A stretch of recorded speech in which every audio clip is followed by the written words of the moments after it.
Hey everyone, welcome back to Soil Smart, Gardening from the Ground Up.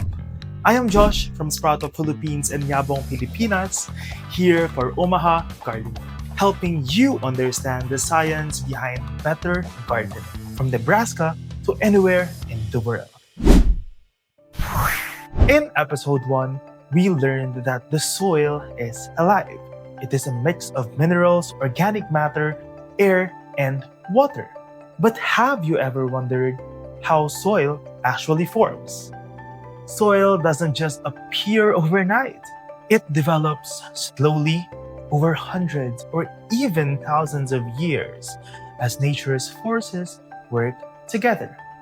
Scientists describe these as the five soil forming factors, remembered by the word CLORPT, which stands for climate, living organisms, relief, parent material, and time.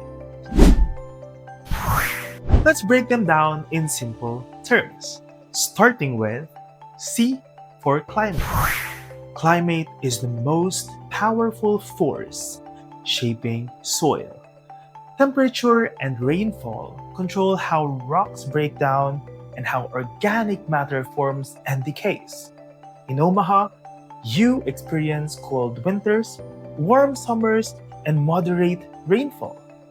These seasonal changes, especially freeze-thaw cycles, help break apart rocks and move minerals deeper into the soil.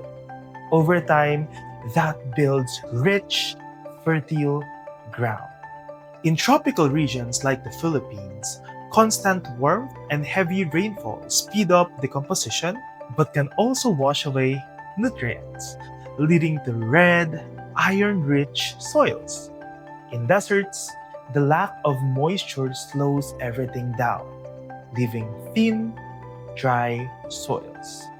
So the climate decides how quickly and in what way soil develops.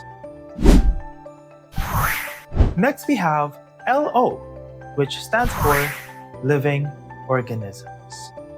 Organisms include plants, animals, and microorganisms that help create and transform the soil. In Nebraska, deep-rooted prairie grasses once dominated the landscape. Their roots grew and decayed underground, adding thick layers of organic matter and creating the dark, fertile soils that you see today. In tropical areas, leaves decompose rapidly due to heat and moisture, recycling nutrients almost immediately. Even small creatures like earthworms, fungi, and bacteria constantly work to mix the soil and release nutrients. Soil truly is a living community, built by life, sustaining life. Next, we have R, which stands for relief. Relief, also known as topography, refers to the shape and the slope of the land. It affects how water moves and where materials accumulate. On steep hillsides, rainfall quickly runs off, taking soil with it. That's why slopes often have thinner, rockier soils. In valleys and flat areas, water slows down and deposits minerals, forming deeper, more fertile soils. In Omaha, soils near the Missouri River tend to be rich and thick, while upland areas drain faster and may need more organic matter to hold moisture. So, even the angle of your backyard can change how your soil behaves. Next, we have P, which stands for parent material. Parent material is the original geologic material from which the soil forms. It could be bedrock, glacial deposits, river sediments, or even volcanic ash. In eastern Nebraska, Most soils formed from loess, which is a fine, wind-blown silt left behind after the ice age. That loess gives Omaha's soil their soft texture and excellent fertility, as what we've discussed in the first episode. This is ideal for both agriculture and gardening. In other parts of the world, soils may form from lava flows, like in Hawaii, sand in coastal regions, or alluvial deposits in river valleys. This starting material determines a soil's texture, color, and nutrient potential. More of that in our next episodes. And finally, we have P, which stands for time, the quiet but essential factor. Soil formation takes hundreds to thousands of years. Over time, the other four factors, climate, organisms, relief, and parent material, work together to transform rock or sediment into mature soil.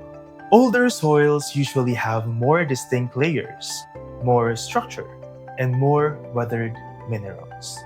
On the other hand, younger soils are still developing. You can almost see nature's work in progress. So every handful of soil tells a story written over centuries. Before we end, let's recap the 5 soil-forming factors. C, which stands for climate. LO, which stands for living organisms. R, which stands for relief or topography. P, which stands for parent material. And T, which stands for time. In Omaha, these factors combine to create deep, fertile loess in prairie soils, some of the best on earth. But no matter where you are, from the Midwest to here in Manila, these same 5 factors shape your soil's story. So remember, every patch of soil under your feet is a masterpiece built by nature's 5 architects: climate, organisms, relief, parent material, and time. In our next episode, we'll get hands-on with soil texture. Don't forget to like, subscribe, and share this with your fellow gardeners. See you in episode 3, and remember, if you grow it, you know it.